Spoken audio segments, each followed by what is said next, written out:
গল্পের গোয়েন্দা হলেন অর্জুন, যাকে সৃষ্টি করেছিলেন সমরেশ মজুমদার, যিনি জন্মগ্রহণ করেছিলেন 1944 সালের 10ই মার্চ জলপাইগুড়িতে এবং তার মহাপ্রয়াণ ঘটে 2023 সালের 8ই মে কলকাতায়। আজ আমার গল্পের বইটির প্রকাশনার দায়িত্বে ছিলেন আনন্দ পাবলিশার্স। এদের সকলের প্রতি আন্তরিকভাবে কৃতজ্ঞতা নিবেদন করে শুরু করছি আজকের গল্প, চণ্ডীগড়ে গন্ডগোল। আজ থাকলো দ্বিতীয় পর্ব। অর্জুনের কলকাতায় ভালো করে ঘুরে দেখা হলো না বলে একটু আফসোস হচ্ছিল না। সে ট্যাক্সিতে বসে জিজ্ঞাসা করল, এখানকার মানুষদের অসুবিধা হয় না? হয়, কিন্তু মেনে নেওয়া ছাড়া কোনো উপায় নেই।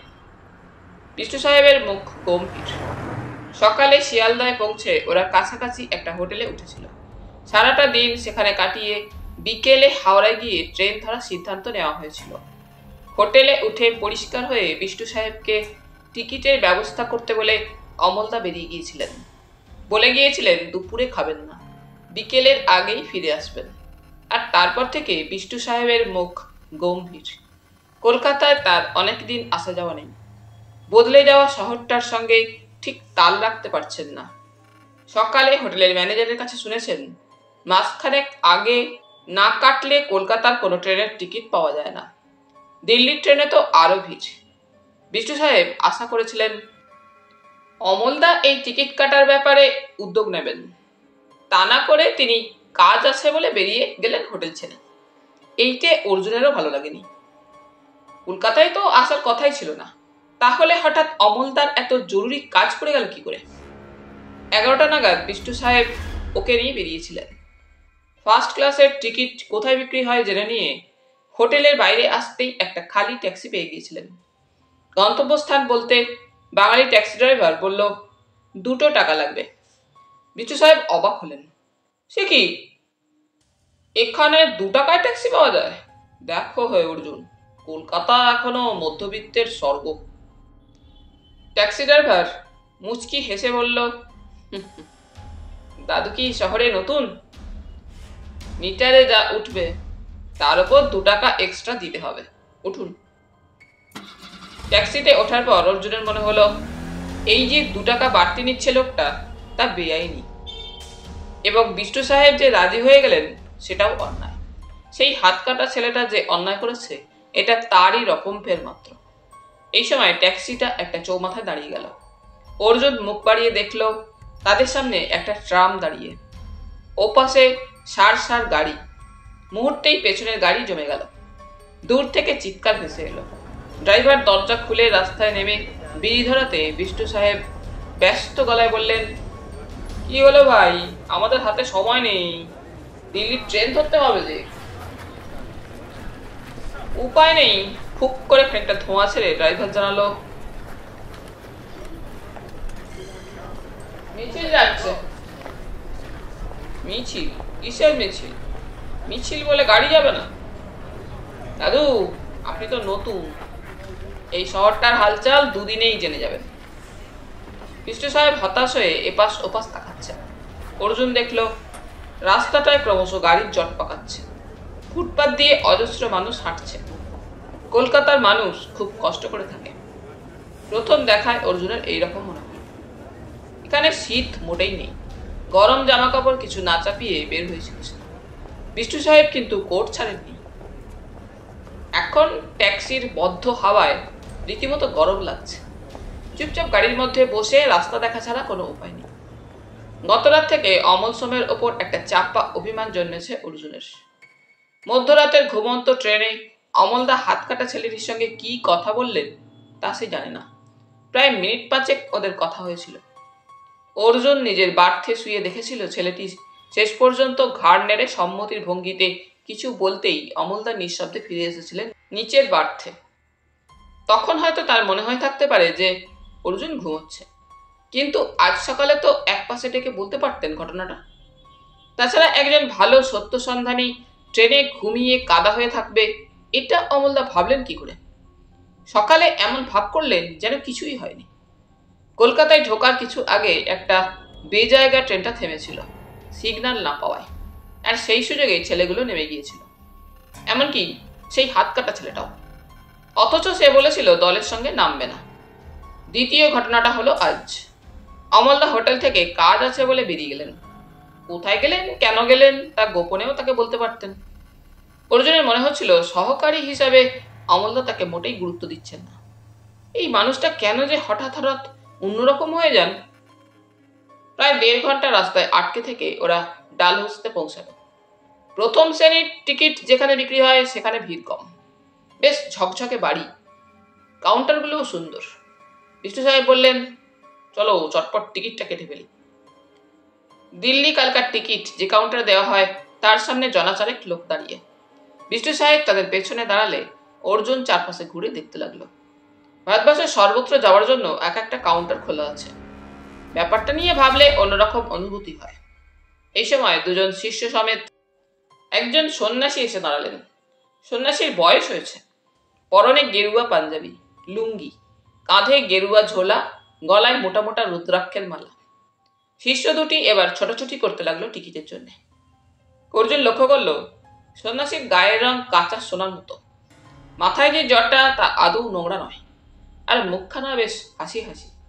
এরকম সন্ন্যাসীকে দেখলে ভয় লাগে না, বরং কথা বলতে ইচ্ছে করে পাশে গিয়ে। সন্ন্যাসীর চোখ বন্ধ করে দাঁড়িয়ে আছে, ঠোঁটের মৃদু হাসিটা স্থির হয়ে আছে। এই সময় বিষ্ণু সাহেব হতাশ ভঙ্গিতে ফিরে এলেন। হয়ে গেল, এখন কি হবে? অর্জুন বুঝতে না পেরে জিজ্ঞাসা করলো, কি হয়েছে? টিকিট নেই, বললো ওয়েটিং লিস্টে থাকতে পারি, 58 নম্বর। তার মানে যারা টিকিট পেয়েছে তাদের 60 জন না এলে আমাদের জায়গা হতে পারে। ঠিক আছে। বিষ্ণু সাহেব দু পকেটে হাত ঢুকিয়ে কোটটাকে ডানার মতো দোলাতে লাগলেন। তাহলে আমরা যাবো কি করে? আগামী 7 দিনের মধ্যে কোনো টিকিট নেই। সেকেন্ড ক্লাসে পাওয়া যাবে না? অর্জুন উপায় বাতলাল। ফার্স্ট ক্লাসেই পাওয়া যাচ্ছে না দেখছো, অথচ রায় সাহেব আমাদের পথ চেয়ে বসে আছেন, না গেলেই নয়। শেষ পর্যন্ত বেশি খরচ করে প্লেনেই যেতে হবে দেখছি। বিষ্ণু সাহেবের সরব চিন্তা শুনে অর্জুনের ভালো লাগলো। কখনো প্লেনে চাপেনি সে, এই সুযোগে প্লেনে চলা যদি হয়ে যায়। কিন্তু আজ সকালে বিষ্ণু সাহেব বলেছেন যে যাতায়াতের টিকিটের টাকা তিনি নিজেই দেবেন। রায় সাহেবকে যখন বন্ধু হিসাবে নিয়েছেন তখন তার কাছ থেকে এই বাবদে টাকা নিতে পারবেন না। তাহলে প্লেনের টিকিট কাটতে বিষ্ণু সাহেবের খুবই অসুবিধা হবে। কোথায় যাবেন স্যার? অর্জুন মুখ ফিরিয়ে দেখলো একটা সিরিঙ্গে মতো লোক তাদের সামনে দাঁড়িয়ে। বিষ্ণু সাহেব বললেন, আর যাওয়া, টিকিটই নেই তো যাবো কি করে? কই পরোয়া নেই, আমি এসে গেছি। কোন ট্রেন বলুন? দিল্লি কালকা মেল, অর্জুন জানালো। আজকে হলে 50 টাকা এক্সট্রা, কাল হলে 45, পরশু হলে 40, ফিক্সড রেট। লোকটা গম্ভীর মুখে জানালো। এক্সট্রা? এক্সট্রা কেন?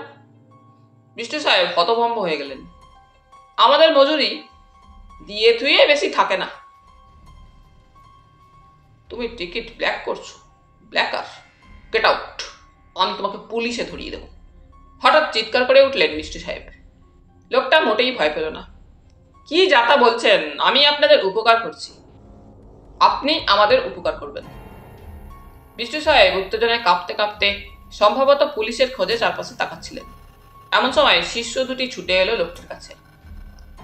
দিল্লি কালকার টিকিট আছে ভাই? আছে। কটা? লোকটি চট করে ওদের দিকে ফিরে দাঁড়ালো।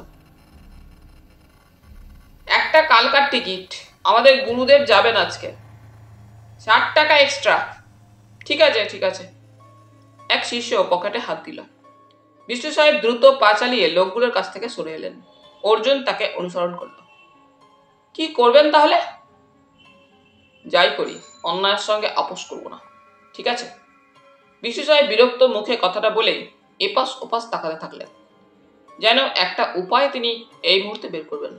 এবং তখনই সন্ন্যাসীর দিকে তার নজর গেল। অর্জুন দেখলো সন্ন্যাসী ইশারায় তাদের কাছে ডাকছে।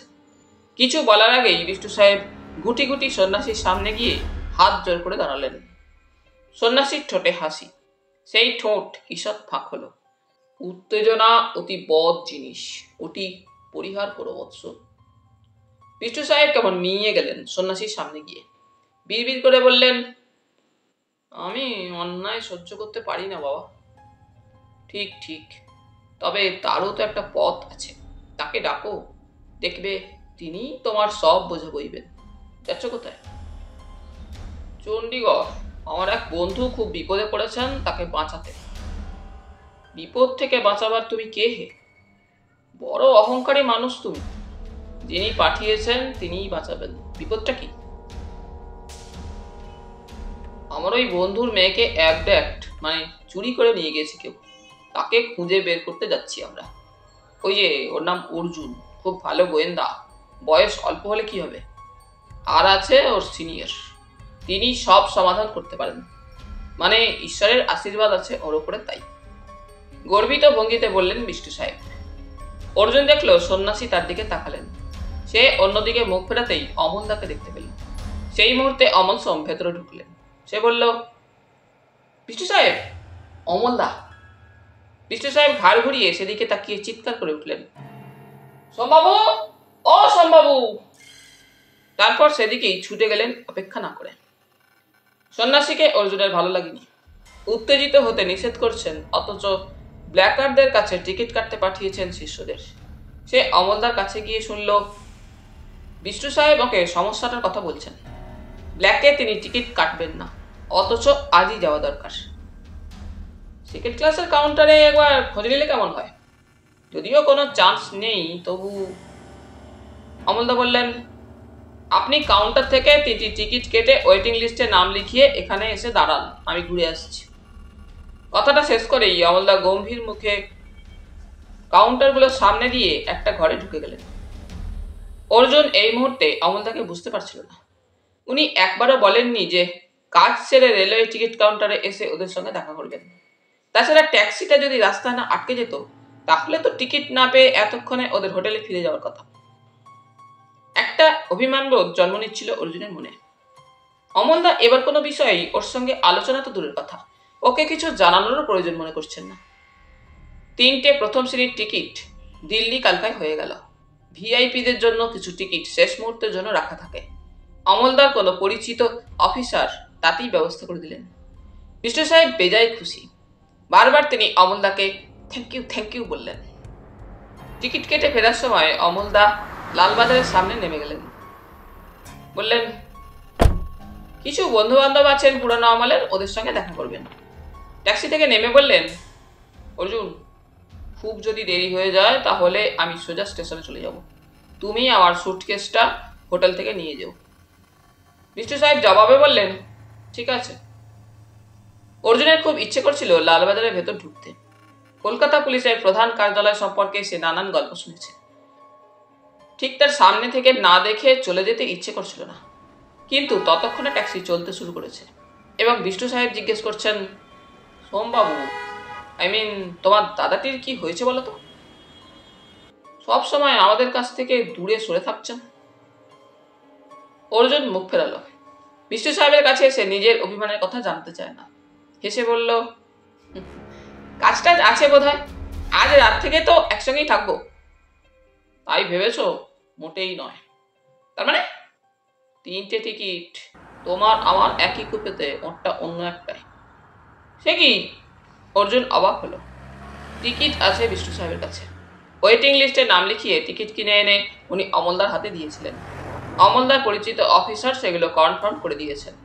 অতএব অর্জুন জানার সুযোগ পায়নি। কিন্তু বিষ্টু সাহেব টিকিট ফেরত নেওয়ার সময় খুঁটিয়ে দেখেছিলেন।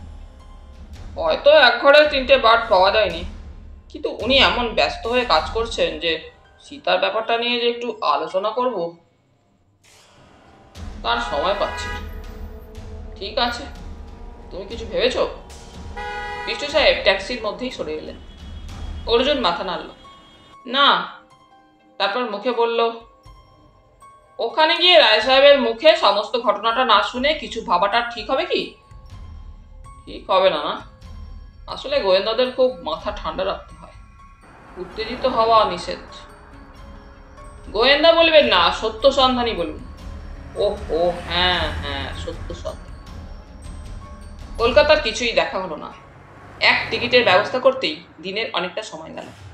তাছাড়া রাস্তায় এত ভিড়, কোথাও গেলে ঠিক সময় ফেরা যাবে কিনা তাতে সংশয় ছিল।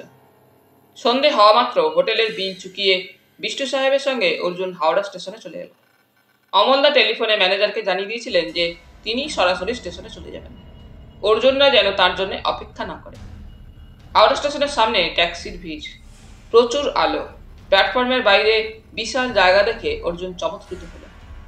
তার দেখা বড় স্টেশনের মধ্যে আজ সকালে শিয়ালদা ছিল। হাওড়া স্টেশন শিয়ালদাকে ভার বানাচ্ছে। ওরা কুলি নেয়নি। অর্জুন দুহাতে নিজের এবং অমলদার ব্যাগ বইছে।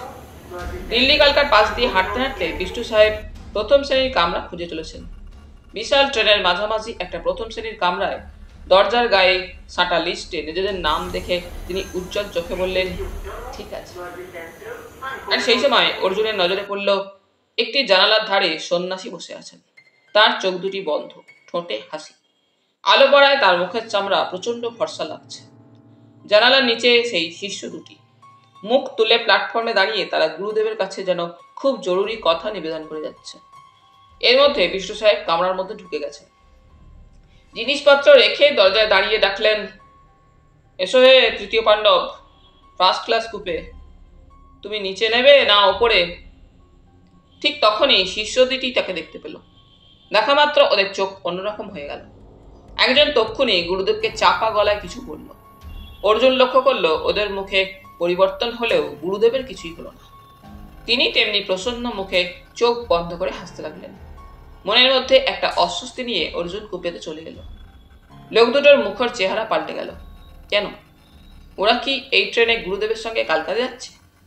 গেলে নিচে দাঁড়িয়ে কথা বলবে কেন? সে জিনিসপত্র গুছিয়ে উঠে দাঁড়িয়ে চণ্ডীগড়ের কথা ভাবতেই ভীষণ নাড়া খেল। নিজেকে ভীষণ নির্বোধ মনে হচ্ছিল তার। জলপাইগুড়ি থেকে বেরোবার সময় বুড়িদির ঠিকানাটাই নিয়ে আসা হয়নি। কত নম্বর সেক্টর যেন? কেমন ভজকট সব নাম্বার। এই সময় কানে এলো বিষ্টু সাহেবের গলা। ঠিক আছে। অমলদা এলেন ট্রেন ছাড়বার 2 মিনিট আগে। বিষ্টু সাহেবকে কুপেতে পাঠিয়ে দিয়ে অর্জুন তখনও কামরার দরজায় দাঁড়িয়েছিল। শিষ্য দুটিকে দেখা যাচ্ছে না তার। যাত্রীদের ব্যস্ততা হাঁকাহাঁকি বেড়ে গেছে। ট্রেন ছাড়ার সময় হয়ে যাওয়ায় অর্জুনের অস্বস্তি বাড়ছিল। অমলদা যদি না এসে পৌঁছান? সে দেখলো প্রচুর মানুষ তাদের প্রিয়জনদের বিদায় জানাতে এসেছে। ওর খুব মন খারাপ লাগছিল। বুড়িদির ঠিকানা না জেনে থাকায় চণ্ডীগড়ে গিয়েও ওর সঙ্গে দেখা হবে না। চণ্ডীগড় যখন একটা রাজধানী, তখন নিশ্চয়ই ঠিকানা না জানা থাকলে ওটাকে কাউকে খুঁজে বের করা যাবে না। অবিরত যাত্রীরা কামরায় ঢুকছিল বলে অর্জুনকে সরে সরে দাঁড়াতে হচ্ছিল। অমলদা এসে বললেন, হাওড়ার ব্রিজে কোনো গাড়ি চলছে না, এত জ্যাম। অর্জুনের মনে হলো এটা একটা কৈফিয়ত দেওয়ার চেষ্টা, কিন্তু সে কিছু বলল না। অর্জুনদের 2 বার্থের কূপে। তার দরজায় অমলদা দাঁড়ালে বিষ্ণু সাহেব চেঁচিয়ে উঠলেন, এই যে এসে গেছেন। ভারী চিন্তা হচ্ছিল, কলকাতায় পা দেবার পর আপনার পাত্তাই পাচ্ছি না। বসুন বসুন। হাত বাড়িয়ে পাশের জায়গাটা দেখিয়ে দিলেন। অমলদা আয়েস করে বসতেই ট্রেনটা ছেড়ে দিল। অর্জুন কুপেতে ঢুকে একপাশে চুপচাপ দাঁড়ালো এবং তখনই তার চোখে পড়ল অমলদার কাঁধে একটা বেশ ভারী ঝোলা ব্যাগ। সেটাকে সন্তর্পণে আসনের উপর নামিয়ে রেখে তিনি বললেন, তারপর অর্জুন বাবু, আমরা তাহলে পশ্চিমবাংলা ছাড়াচ্ছি। ওহ, আজ সারাদিন খুব খাটুনি গেল। অর্জুন ঠোঁট কামড়াল। তারপর জিজ্ঞেস করলো, আপনি কি জানতেন আমরা টিকিট পাবো না? অনুমান করেছিলাম, এই ট্রেনটায় খুব ভিড় হয়। আমার ওই পরিচিত বন্ধুকে ফোন করে এই 3টে টিকিটের জন্য অনুরোধ করেছিলাম। গিয়ে দেখলাম তোমরা তখনও আছো। তারপর ঈশ্বর থেমে বললেন, সব ব্যাপারে রহস্য বুঝতে যাও কেন? অর্জুন কোনো উত্তর দিল। সে রহস্য খুঁজছে না, শুধু অমলদা তার সঙ্গে যেন খোলামেলা হতে চাইছেন না, সেইটাই অনুযোগ। বিষ্ণু সাহেব বললেন, ঠিক আছে, এখন একটু সময় পাওয়া গেল। সীতার ব্যাপারটা নিয়ে কি চিন্তা করলেন? সীতা? অমলদা খানিকটা অবাক হয়ে তাকালেন। ওহ গড, সীতা মানে এবেন রায়ের মেয়ে, যার জন্য আমরা যাচ্ছি। ওহো, ওকে নিয়ে কিছু চিন্তা করার দরকার আছে কি? টেলিগ্রামের খবর থেকে চিন্তা করা বুদ্ধিমানের কাজ হবে না। আমার টিকিটটা দিন। বিষ্ণু সাহেব তড়িঘড়ি তিনটে টিকিট বের করে একটিকে বেছে নিয়ে অমলদার হাতে দিতে তিনি উঠে দাঁড়ালেন। তারপর নিজের সুটকেসটা তুলে নিয়ে বললেন, বড্ড ঘুম পাচ্ছে, কাল সকালে দেখা হবে। বিষ্ণু সাহেব তড়িঘড়ি বললেন, এত তাড়াতাড়ি? রাত্রের খাওয়া দাওয়া সেরে এসেছি। চলন্ত গাড়িতে ব্যালেন্স রেখে সুটকেসটা নিয়ে অমলদা করিডোরে বেরিয়ে গেলেন। কূপের দরজায় দাঁড়িয়ে অর্জুন দেখল ঠিক পরের কূপটায় অমলদা ঢুকে গেলেন এবং তারপরেই নজরে পড়ল আসনের উপর ঝোলাটা পড়ে আছে। বিষ্ণু সাহেব বললেন, তোমার দাদার কি ব্যাপার বলো তো? কেন? এবার যেন বড্ড ছাড়া ছাড়া ভাব, গম্ভীর টাইপের লোক তো। অর্জুন যেন নিজেকেই বুঝাতে চাইল। তারপর কূপের দরজাটা বন্ধ করে আসনে এসে বলল, এই ট্রেনে একজন সন্ন্যাসী যাচ্ছে, ওই যে যাকে আপনি খুব নমস্কার করলেন তখন। হ্যাঁ হ্যাঁ। বিষ্ণু সাহেব উজ্জ্বল হলেন। উনি কি এই কম্পার্টমেন্টে আছেন? বোধ হয় লোকটাকে আপনার ভালো লেগেছে। ও ইয়েস, আসলে জানো, আমার সাধু সন্ন্যাসীর ওপর কোনো কালই টান ছিল না। কালিম্পংয়ে আমি যে জীবনযাপন করতাম সেখানে এইসব মানুষের সঙ্গে মিট করার কোনো সুযোগ ছিল না। কিন্তু ওই লোকটার হাসিতে একটা সাবলাইম ব্যাপার আছে, শিশুর মতো সরল। ঠিক আছে, সাবলাইম শব্দটার অর্থ অর্জুন বুঝতে পারল না। শব্দটা দুবার উচ্চারণ করে মনে রেখে দিল সে, পরে ডিকশনারিতে দেখে নিতে হবে। বলল, সত্যিকারের সন্ন্যাসীরা ব্ল্যাকে টিকিট কাটে না। সঙ্গে সঙ্গে বিষ্ণু সাহেব একটা আঙুল গালে রাখলেন। সেটা একটা পয়েন্ট। তাছাড়া ওর শিষ্যরা সুবিধাজনক নয়। আমার দিকে খুব খারাপ চোখে তাকাচ্ছিল। কোনো ভালো সাধু খারাপ শিষ্য নিয়ে ঘোরে না। লোকটা কোথায় যাচ্ছে বলল? কালকায়। কালকা চণ্ডীগড়ের পরের স্টেশন। ওখান থেকেই সবাই সিমলা যায়। ট্রেনেও যাওয়া যায়, আবার বাসও আছে। কালিম্পংয়ে বাস করি বলে ভেবো না আমি ভারতবর্ষের জিওগ্রাফিটা ভালো জানি না। ঠিক আছে? অর্জুন আর কথা বাড়ালো না। বিষ্ণু সাহেবের সঙ্গে কোনো একটা ব্যাপারে বেশিক্ষণ আলোচনা করা শক্ত। ব্যাপারটা অমলদাকে বলবে নাকি? এই শিষ্য দুটোকে দেখা অবধি তার কেমন খটকা লেগেছে। ঠিক এই সময় বন্ধ দরজায় আওয়াজ হলো। ট্রেনটা এখন ঝড়ের শব্দ তুলে ছুটে চলেছে। অর্জুন চট করে উঠে দরজা খুলতেই দেখল খাবারের অর্ডার নিতে আসা রেলের লোকটি দাঁড়িয়ে আছে, হাতে নোট বই এবং পেন্সিল। মিনিট তিনেক নানান জেরা চালিয়ে বিষ্ণু সাহেব চিকেন আর রুটির হুকুম দিলেন দুজনের জন্য। অর্জুন দরজা বন্ধ করে দিলে বললেন, ডাক্তার আমাকে মাছ মাংস একদম নিষেধ করেছিল এক সময়, শুধু চিকেন। যত পারো চিকেন খাও, ঠিক আছে? তাই যদি হয় তাহলে খামোখা লোকটার সঙ্গে কথা বলার কি দরকার ছিল? প্রশ্নটা করতে গিয়ে করল না অর্জুন। বিষ্ণু সাহেবকে প্রশ্ন করে কোনো লাভ নেই। এখনই চিকেনের সঙ্গে মাটনের প্রভেদ নিয়ে নানান তথ্যমূলক আলোচনা শুনতে হবে। পোশাক পাল্টাবার জন্য বিষ্ণু সাহেব টয়লেটে গেলে অর্জুন সিগারেট ধরালো। সিগারেটে তার মোটেই নেশা নেই। 19-20 বছরে কে আর বেশি সিগারেট খায়? কিন্তু সেবার কালিম্পংয়ে যাওয়ার পর থেকে দিনে 2-3টে করে খেয়ে ফেলে। অমলদা কিংবা বিষ্ণু সাহেবের সামনে সিগারেট খাওয়ার প্রশ্নই ওঠে না। অর্জুন জোরে জোরে কয়েকটা টান দিয়ে জানালা তুলে প্রায় অর্ধেক সিগারেট বাইরে ফেলে দিল। তারপর অমলদার ফেলে যাওয়া ঝোলাটা খুলল। একটা ছোট্ট কিন্তু ভারী টেপ রেকর্ডার ছাড়া ঝোলায় অন্য কিছু নেই। এই যন্ত্রটি অমলদা জলপাইগুড়ি থেকে নিয়ে আসেননি। অর্জুন দেখলো ভেতরে একটা ক্যাসেট রয়েছে। ব্যাপারটা তার মাথায় ঢুকছিল না। হঠাৎ অমলদা এটিকে সঙ্গে নিলেন কেন? আজ কলকাতায় ঘোরাঘুরি, নিশ্চয়ই এটাই কারণ। অর্জুন টেপ রেকর্ডারটাকে দেওয়াল টেবিলের ওপর রাখা মাত্র বিষ্ণু সাহেব ফিরে এলেন। পোশাক পাল্টানো হয়েছে, অঙ্গে নৈশ বস্ত্র, কাঁধে ছাড়া স্যুট আর হাতে একটা মিষ্টির প্যাকেট, মুখে হাসি। এটা কি বলতো? অর্জুন না বুঝতে পেরে মাথা নাড়ল। বিনা পয়সা পাওয়া গেল, নো দক্ষিণা, ঠিক আছে, কিন্তু এটাকে কোথায় রাখি?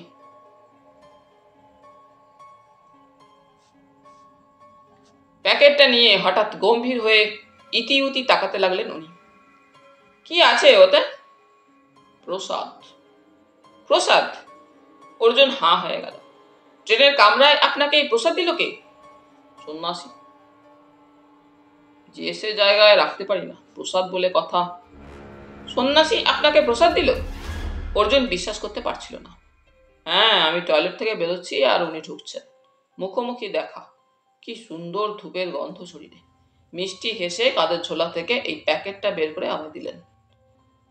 সন্দেশ আছে, খুলে দেখেছি। খাবে নাকি? অর্জুন মাথা নাড়ল। ওটা আপনিও খাবেন না। উনি কি ভাষায় কথা বললেন? কথা?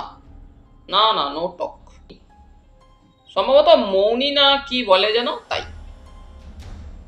আপনার দেখছি সাধুদের ওপর ভক্তি বেড়ে গেল। মোটেই না। ঠিক আছে, গায়ে পড়ে কেউ সন্দেশ দিলে খাবো না কেন? কালিম্পংয়ে এই জিনিসটি মোটেই ভালো পাওয়া যায় না। কিন্তু তুমি নিষেধ করছো কেন? ওই গায়ে পড়ে দেওয়া বলেই। এত লোক থাকতে আপনাকেই বা দিতে যাবে কেন? তাছাড়া কেউ কি ঝোলা কাঁধে টয়লেটে যায়? বিষ্ণু সাহেব মাথা নাড়লেন। ঠিক আছে, থাক। ফোঁস করে একটা নিঃশ্বাস ফেলে বিষ্ণু সাহেব বললেন, তোমরা গোয়েন্দারা বড্ড সন্দেহবাদী। গোয়েন্দা বলবেন না, আমরা সত্য সন্ধানী। প্রসাদের প্যাকেটটার দিকে একটু কাতর চাহনি দিয়ে বিষ্ণু সাহেব আরাম করে আসনে বসে টেপ রেকর্ডারটাকে দেখতে পেলেন। আরে, এটি কোত্থেকে এলো? অমলদার ঝোলায় ছিল। ব্যাটারি, ক্যাসেট এসব ওর ভেতরে আছে মনে হচ্ছে। ঠিক আছে, শোনা যাক, কি বলো? অর্জুনেরও ইচ্ছে করছিল ক্যাসেটটা শুনতে। দিল্লি কালকা মেল এখন ঝড়ের বেগে ছুটছে। যদিও ঠান্ডা বাতাসের ঢোকার কোনো পথ নেই, তবু একটা কনকনানি পায়ে জমছে। এই সময় রেকর্ডারটা চালিয়ে চাদরের তলায় পা ঢেকে বসতে বেশ আরামই লাগবে। অর্জুন স্টার্ট বোতামটায় চাপ দিতেই খুব মৃদু একটা শব্দ বাজিল, টুং টাং। তারপর 1 সেকেন্ড চুপ করে থেকে আবার শব্দ হলো টুং টাং। দ্বিতীয়বার সামান্য জোরে। অর্জুন ফিরে এসে সামনে বসে উৎসুক চোখে তাকালো যন্ত্র। তখনই আচমকা কালকা মেলের চাকার শব্দকে ছাপিয়ে একটা আর্তনাদ এমনভাবে ছড়িয়ে পড়ল যে বিষ্ণু সাহেব চমকে উঠে ফ্যালফ্যাল করে তাকালেন। আর্তনাদটা চড়ায় উঠে অদ্ভুত সুরেলা হয়ে গিয়ে সামান্য খেলা করে আচমকা থেমে গেল এবং আবার চাকার শব্দটা ছাড়া আর কোনো আওয়াজ নেই। বিষ্ণু সাহেব ফিসফিসিয়ে বললেন, কি হচ্ছে? কোন দেশের নদী? ধীরে চমকে দিচ্ছে। ঠিক তখনই এক গাদা যন্ত্র একসঙ্গে বেজে উঠল, কিন্তু কোনোটাই কারোর সঙ্গে তাল বা ছন্দ মিলিয়ে বাজছে না। যেন 10টা বুড়ো মস্কি ছেড়ে দেওয়া হয়েছে এবং তারা যে যার খুশি মতো দৌড়ে বেড়াচ্ছে। এই সুরের সমষ্টির আওয়াজ যে এত তীব্র যে কালকা মেলের চাকা হার মেনে গেল। এই পাগলামি চলল কয়েক সেকেন্ড, তারপরেই একটি মেয়েলি গলা ভেসে এলো। সুর আছে কি নেই ঠাওর করার আগেই একটি বেসুরো হাসির দমক ছিটকে আসছে ওই গলা থেকে। বিষ্ণু সাহেব চমকে উঠে মুখে হাত দিলেন। তার চোখ গোল হয়ে উঠল। শুনছো মেয়েটা কি বলছে? ডেঞ্জারাস। সব কথা ঠিক ঠাওর করতে পারছিল না অর্জুন। উচ্চারণ বড্ড জড়ানো, কিন্তু একটু একটু করে সে কথাগুলো ধরতে পারল। মেয়ে কি কথা শুনতে মোটেই চাই না। যেমন, কেমন আছো? যেন আমি খারাপ থাকলে উনি ভালো করে দেবেন, ন্যাকামি দেখলে পিত্তি জ্বলে যায়। আমি চেঁচিয়ে বলতে চাই, কেউ ভালো নেই। শেষ কথাগুলো বলার সময় আবার আর্তচিৎকার। চিৎকারের শেষ উঁচুতে যে সুরের খেলা তা শুনলে বোঝা যায় সঙ্গীতে গায়িকার দখল আছে, কিন্তু তৎক্ষণাৎ সেটা ভেঙে চুরমার করে বেসুরোতে শেষ করা হলো। আর তারপরে নানা রকম শব্দ এমন জগা খিচুড়ি পাকিয়ে গেল যে সেটাকে সুর বলা অসম্ভব। অর্জুন বিষ্ণু সাহেবের দিকে তাকালো। এখন তিনি চোখ বন্ধ করে ধ্যানস্থ ভঙ্গিতে বসে আছেন। অর্জুন উঠে টেপ রেকর্ডারটা বন্ধ করে দিতেই তিনি প্রসন্ন মুখে বললেন, সুন্দর। ঠিক আছে। কোনটা সুন্দর? ওই যে ন্যাকামি দেখলে পিত্তি জ্বলে যায়, এই কথাটা খাঁটি কথা। কিন্তু এ কি ভাষা? এ ভাষায় গান গাওয়া হয়?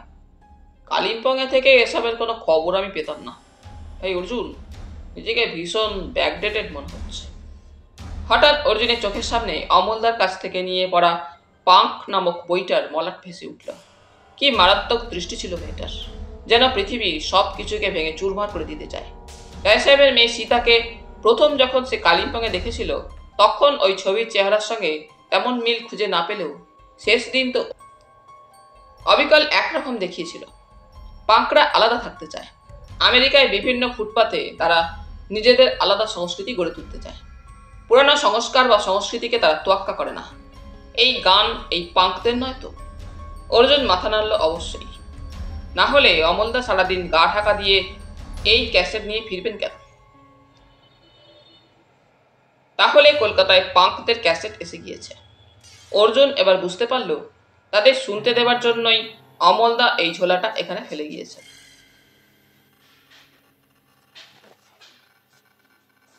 অর্জুন বিষ্ণু সাহেবকে জিজ্ঞাসা করল, রায় সাহেব যখন মেয়েকে নিয়ে চণ্ডীগড় চলে গেলেন তখন আপনি মেয়েটিকে দেখেছিলেন? হ্যাঁ, আমি তো ওদের সিয়াপ করেছিলাম। কেমন বিহেভ করেছিল মেয়েটি? খুব ভালো, খুব শান্ত। তোমাদের সেই শান্ত হয়ে যাওয়ার পর মেয়েটি একটু একটু করে পাল্টে যাচ্ছিল। সাহেবটাকে ধরে নিয়ে যাওয়ার পর কদিন অবশ্য খুব পাগলামি করেছিল, কিন্তু তারপর বেশ চুপচাপ হয়ে যায়। পাঙ্কদের মতো বিকট পোশাক পরতো না, চুলও রং করতো না। চুপচাপ লনে বসে থাকতো। শেষ দিকে আমার সঙ্গে বেশ ভাব হয়ে গিয়েছিল। ঠিক আছে, কথা বলতো আপনার সঙ্গে? হ্যাঁ, আমাকে ইন্ডিয়ান গান শোনাতে বলতো। আপনি গান গাইতেন? অবাক হয়ে তাকালো অর্জুন। এই মুহূর্তে খুব লাজুক দেখালো বিষ্ণু সাহেবকে। ছেলেবেলায় শিখেছিলাম কিছু কিছু, তাই মনে করে করে সবই দেশাত্মবোধক গান আর কি। এমন কি পরিস্থিতি হলো যাতে রায় সাহেব বাধ্য হলেন কালিম্পং ছাড়তে? বিষ্ণু সাহেব অর্জুনের প্রশ্ন শুনে মাথা নাড়লেন। কি জানি, সম্ভবত মানুষটা ভয় পাচ্ছিলেন। পাহাড়ি জায়গায় নিরাপত্তা বজায় রাখা শক্ত। তাছাড়া ওরা ছিলেন সান ফ্রান্সিসকোতে, সেখানে গরমকালে প্রচুর গরম পড়ে। মিসেস রায় কালিম্পংয়ে ঠিক নিতে পারছিলেন না। ঠিক আছে, মিসেস রায় কবে এসেছিলেন? এই তো এদের চণ্ডীগড়ে যাওয়ার কিছুদিন আগে। যাওয়ার ব্যবস্থা পাকা করে রায় সাহেব আমাকে জানালেন। আমার একটু অভিমান হয়েছিল তখন, গিয়ে অবধি তেমন যোগাযোগ ছিল না। আর তারপর এই টেলিগ্রাম। রাত্রে খাওয়া দাওয়া চুকিয়ে বিষ্ণু সাহেব শুয়ে পড়লেও অর্জুনের ঘুম আসছিল না।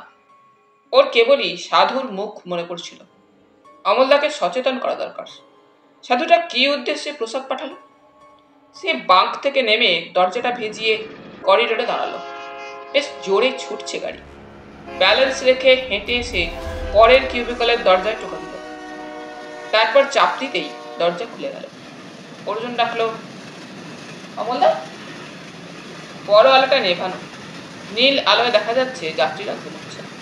কিছুক্ষণ চুপচাপ দাঁড়িয়ে সে আবার ফিরে এলো নিজেদের ভিতরে। তারপর নিজের বাঙ্কে শুতে গিয়ে টেপ রেকর্ডারটিকে দেখতে পেল। গাড়ির মেঝেতে পড়ে আছে। চট করে সেটাকে তুলতেই দেখতে পেল ক্যাসেটটা নেই। হতবাক অর্জুন তাকালো বিষ্ণু সাহেবের দিকে। মাথা মুড়ে তিনি ঘুমোচ্ছেন, আর তার নাক থেকে বিকট শব্দ বের হচ্ছে।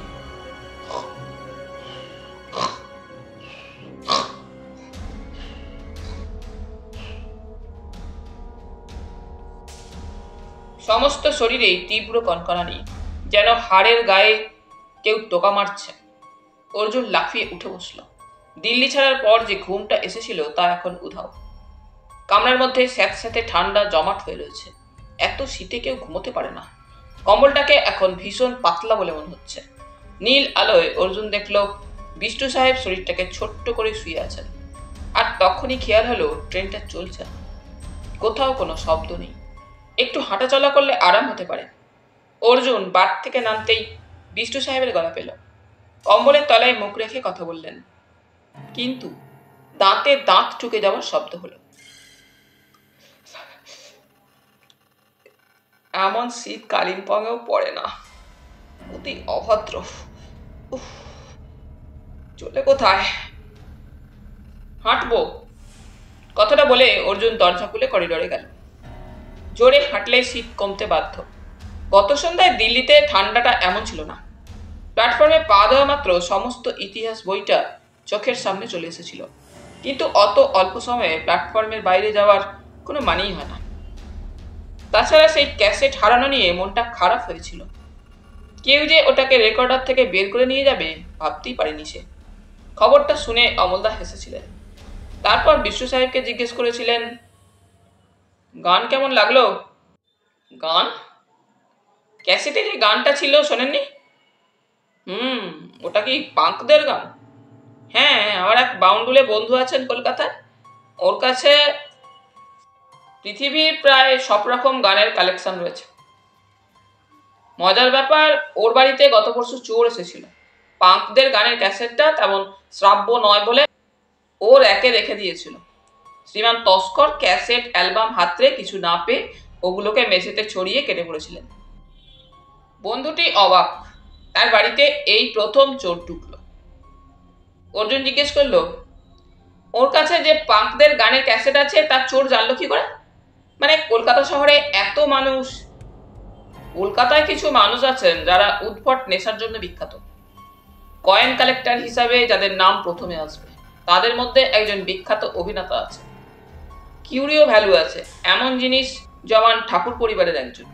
তেমনি যে কোনো সঙ্গীত প্রেমিক জানেন আমার বন্ধুটির খেয়ালের কথা। যারা খুঁজতে চায় তাদের খোঁজ পেতে কোনো অসুবিধা হয় না। অমলদা হাসলেন। আমি নতুন দুটো ক্যাসেটে গানগুলো রেকর্ড করি। একটা কাল হারিয়েছে, অন্যটা আমার পকেটে আছে। আমি যেটা ভেবেছিলাম সেটা সত্যি হলো। অর্জুন হতাশ গলায় বলেছিল, আমরা বন্ধ কুপেতে বসে গান শুনছিলাম, ভেবে পাচ্ছি না ওরা টের পেল কি করে। অমলদা সরল গলায় বললেন, নিশ্চয়ই শুনতে পেয়েছিল। তবে এটা খুবই আনন্দের কথা, ওদের কেউ কেউ এই ট্রেনে আমাদের সঙ্গে যাচ্ছে। কথাটা মনে পড়তেই করিডোরে দাঁড়িয়ে গেল অর্জুন। শুধু এই ট্রেন নয়, এই কামরায় চোর থাকবেই, কারণ রানিং ট্রেনে অন্য কামরা থেকে এসে চুরি করা সম্ভব নয়। সে কূপগুলোর দিকে তাকালো। এর কোনটায় তিনি আছেন কে জানে। এমন ঠান্ডায় লোকটি কি ঘুমোচ্ছে, নাকি সেই সন্ন্যাসী আর তার শিষ্যরা? এমন সময় ঠুক করে একটা আওয়াজ হতেই অর্জুন ঘুরে দাঁড়ালো। ওপাশের একটা কূপের দরজা খুলে যাচ্ছে। সে এখন করিডোরের মাঝখানে, লুকোবার কোনো জায়গা নেই। ডান হাতে সুটকেস, শরীরে হাঁটু ঢাকা উঁচু কলারের মোটা কোট, মাথায় বারান্দা টুপি পরে যে লোকটা বের হলো তাকে চিনতে পারা শিবের অসাধ্য। লোকটা অর্জুনকে ভ্রুক্ষেপই করলো না, সোজা দরজার দিকে চলে গেল এবং দক্ষ হাতে দরজা খুলে বাইরে পা বাড়ালো। অর্জুন দ্রুত দরজার কাছে যেতে ঠান্ডাটা 3 গুণ বেড়ে গেল যেন। কুয়াশা ঢাকা একটা প্ল্যাটফর্ম নজরে এলো। কোনো প্রাণের চিহ্ন নেই, শুধু ইলেকট্রিক বাল্বগুলো ভূতের চোখের মতো জ্বলছে। কুয়াশা তাদের আরো রহস্যময় করে তুলেছে। অর্জুন মাথা বাড়িয়ে সেই লোকটাকে দেখতে পেল না। বস্তুত প্ল্যাটফর্মের অনেকটাই দেখা যাচ্ছে না। এটা কোন স্টেশন? দরজাটা বন্ধ করে নিজেদের কূপের সামনে ফিরে আসতেই বিষ্ণু সাহেবের গলা পেল সে। এখানে তো আমাদের নামার কথা নয়। ঠিক আছে। অমলদা বললেন, না ঠিক নেই। মিছিমিছি এই ঠান্ডায় বসে থাকার কোনো মানে হয় না। এই কুয়াশায় ট্রেন ছাড়তে হয়তো বেলাও হয়ে যেতে পারে। সেক্ষেত্রে চণ্ডীগড়ে পৌঁছতে 9টা-10টা বেজে যাবে। বুদ্ধিমান যাত্রীরা এখানে নেমে বাসে ওঠেন। কিন্তু এ কি ঠান্ডা, বাপরে বাপ। এর মধ্যে যদি নামতে হয় নির্ঘাত মারা যাবো আমি। বিষ্ণু সাহেবের গলার স্বরে কাঁপুনি এসেছে। অমলদা হাসলেন। আপনি তো ঠান্ডার পরোয়া করেন না। এই সময় অর্জুনকে দেখতে পেলেন অমলদা। চটপট তৈরি হয়ে নাও, আমরা এখানে নামবো, ভোর হয়ে এলো। বাইরে খুব ঠান্ডা। তাছাড়া কি, ক্যাসেট যে চুরি হয়েছে সে এই ট্রেনে যাচ্ছে। একটা ক্যাসেটের জন্য এত কষ্ট সহ্য করার কোনো মানে হয় না। ইংরেজি ভৌতিক ছবির এক একটা দৃশ্য ঠিক এরকম হয়। নীলচে কুয়াশা পাক খাচ্ছে সর্বত্র। প্ল্যাটফর্মে পা দেওয়া মাত্র মনে হলো শরীরে রক্ত নেই। বিষ্ণু সাহেবকে এই পোশাকে অন্য সময় দেখলে হাসি পেত। ভদ্রলোকের চোখ দুটি ছাড়া কিছুই আঢাকা নেই। সঙ্গে যা ছিল সবই চাপিয়েছেন, এমনকি কম্বলও। অমলদা ওভারকোটের তলায় কি পরছেন টের পাওয়া যাচ্ছে না, কিন্তু মাথায় মাংকি ক্যাপ জড়িয়েছেন।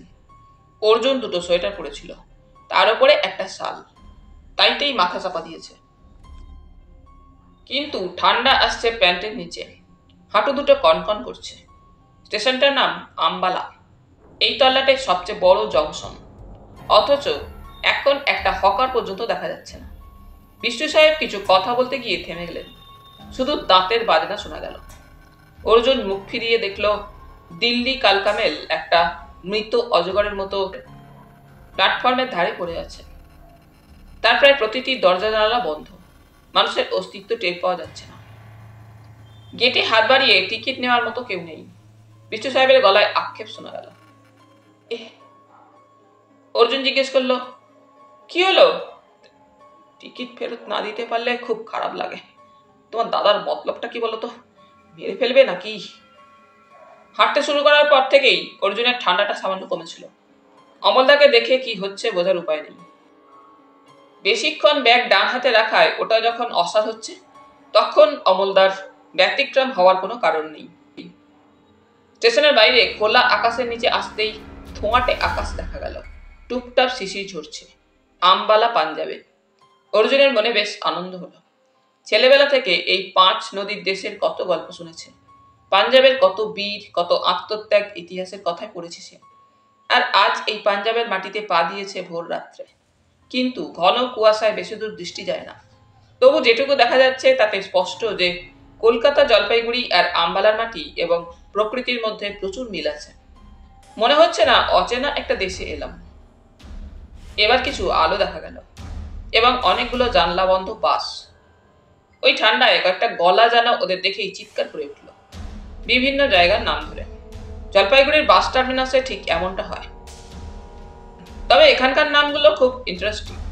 লুধিয়ানা, জলন্ধর, চণ্ডীগড়, অমৃতসর। চণ্ডীগড়ের বাসে 3টে জায়গা নেওয়ার পর দেখা গেল যাত্রী আছে জনদশেক। গাড়ি ছাড়বে মিনিট 20 বাদে।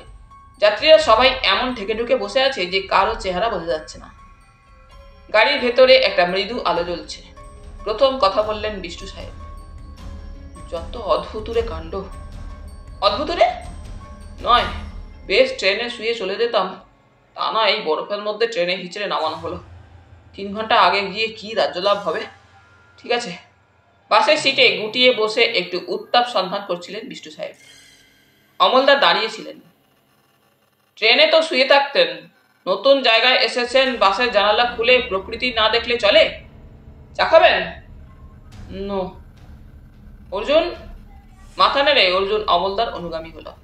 চায়ের দোকান এরকম বাস স্ট্যান্ডে যেমন হয়। অর্জুন ভেবেছিল পাঞ্জাব তখন মাথায় পাগড়ি বাঁধা মানুষই হবেন সব, কিন্তু চায়ের দোকানে শুধু একজন বৃদ্ধের মাথাতেই পাগড়ি। চমৎকার হিন্দিতে কথা বলছে সবাই। কিছু লোক আগুন জ্বালিয়ে কান কাপড়ে ঢেকে বসে গল্পগুজব করছে।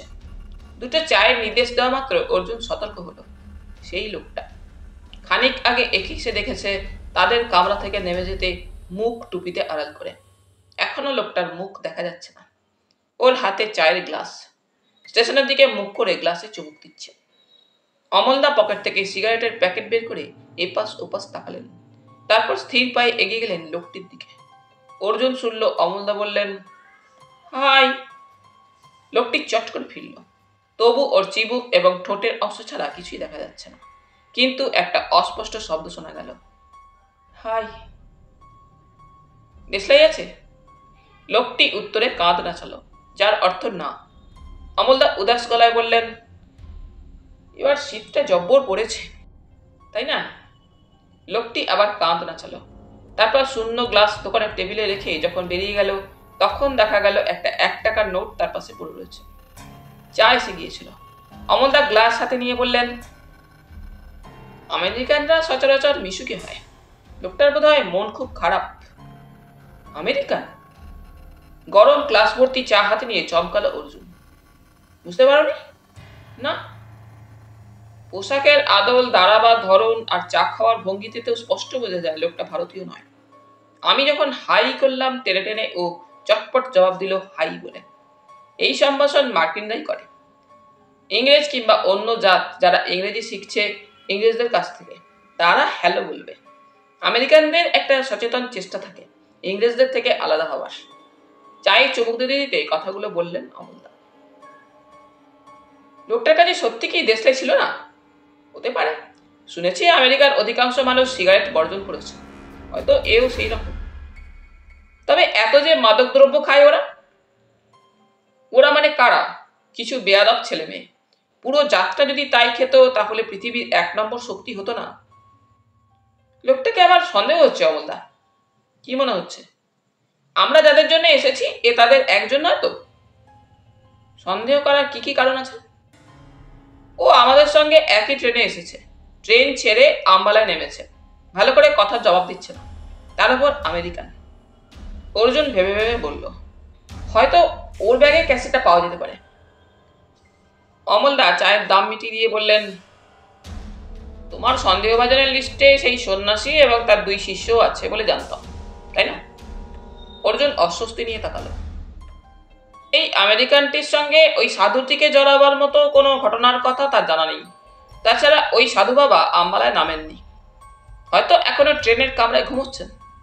তাছাড়া অমলদার তো ভুলও হতে পারে, লোকটার অস্ট্রেলিয়ান হওয়া অসম্ভব নয়। কোথায় যেন সে পড়েছিল অস্ট্রেলিয়ানদেরও ইংল্যান্ডকে অস্বীকার করার একটা প্রবণতা আছে। সঙ্গে সঙ্গে মাথায় একটা মতলব খেলে গেল। সম্ভবত আনন্দ মেলার পাতায় সে পড়েছিল আমেরিকানরা কখনো ইংরেজি জেট শব্দটা উচ্চারণ করে না, ওরা জেট দেখে কিন্তু সেটা উচ্চারণ করে জি। লোকটা যদি আমেরিকান হয় তাহলে নিশ্চয়ই জেট বলবে না। ড্রাইভার হর্ন পর্যন্ত দিল না। ওরা বাসে ফিরে আসা মাত্র গাড়ি ছেড়ে দিল। 3টে সিট পাশাপাশি। বিষ্ণু সাহেব বাসের ভেতরে বোধহয় আরাম পেয়েছেন, কারণ তার চোখ বোঝা, খুব সামান্য হাঁ। অমল সোম নিচু গলায় জিজ্ঞেস করলেন, লক্ষ্য করেছো? অর্জুন চটপট চারপাশে তাকিয়ে নিল। এখন যাত্রীর সংখ্যা জনা 15। পেছন দিকটা একদম ফাঁকা, কিন্তু এবারে নজরে পড়ল টুপিটা। একদম শেষ সিটে জানালার ধারে একা বসে আছে সেই লোকটা। আর আশ্চর্য ব্যাপার, এই ঠান্ডাতেও লোকটা জানালা খুলে রেখেছে। একটু ঝুঁকে থাকায় ওর মুখ দেখা যাচ্ছে না। হু হু করে হাওয়া ঢুকছে পেছনে। অমলদা বললেন, চণ্ডীগড়েই যাচ্ছে মনে হচ্ছে। অর্জুন খুব উত্তেজিত হয়ে পড়েছিল। লোকটাকে যাচাই করার এটা সুযোগ, কিন্তু আজ অবধি কখনোই সে কোনো বিদেশির সঙ্গে ইংরেজিতে কথা বলেনি। কেমন আড়ষ্ট আড়ষ্ট লাগছে। তাছাড়া জেড অক্ষরটা দেখিয়ে জিজ্ঞাসা করাটা কিরকম বোকা বোকা ব্যাপার। বাইরে এবার আলো ফুটছে, বাস ছুটছে বেশ জোরে। পাঞ্জাবের পথঘাট বেশ ভালো। সূর্য নিশ্চয়ই উঠেছে, কিন্তু কুয়াশা থাকায় এতক্ষণ দেখা যাচ্ছিল না। অমলদা হাত বাড়িয়ে জানালার কাচ নামিয়ে দিতেই ঠান্ডা বাতাস ঢুকলো বটে, কিন্তু চোখের আরাম হলো। বিষ্ণু সাহেবের ঘুম ভেঙে গেল। তিনি একবার বিরক্তিতে ওহ বলেই চোখ খুলে মাথা নাড়লেন। বিউটিফুল, ঠিক আছে। পাঞ্জাবের গ্রামের মধ্যে দিয়ে বাস ছুটছে। সদ্য ঘুম ভাঙা মানুষরা একটু রোদের আশায় পথের ধারে গল্পগুজব করতে বসেছে। সাধারণ চাষি সম্প্রদায়। মাঠঘাট এখন শস্যহীন। এদের কাজকর্মে তাই সাময়িক বিরতি। হালকা রোদ টর্চের আলোর মতো পৃথিবীতে ছড়ালো। বিষ্ণু সাহেব বললেন, চা খেয়েছেন? অমলদা বললেন, হ্যাঁ।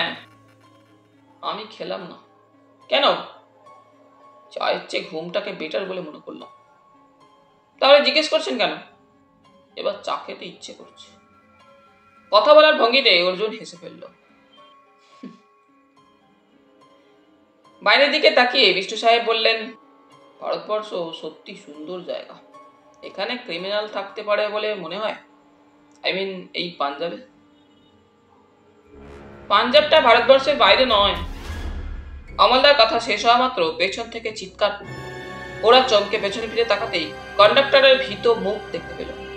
অমলদা পিছু পিছু অর্জুন দুপাশের আসনগুলোর মধ্যে দিয়ে কন্ডাক্টরের পাশে পৌঁছতে দৃশ্যটা দেখতে পেল। লোকটা হেলান দিয়ে রয়েছে জানালায়। তার কানের নিচ থেকে একটা রক্তের ধারা বেরিয়ে বুকের ওপর নেমে এসেছে। চোখ বন্ধ, শরীর স্থির। তাহলে বন্ধুরা, আজ এই পর্যন্তই। গল্প পাঠ তোমাদের ভালো লেগে থাকলে তোমাদের কাছে আবারও অনুরোধ থাকলো, লাইক, শেয়ার এবং সাবস্ক্রাইব করে তোমাদের মূল্যবান মতামত পাঠানোর জন্য। ধন্যবাদ।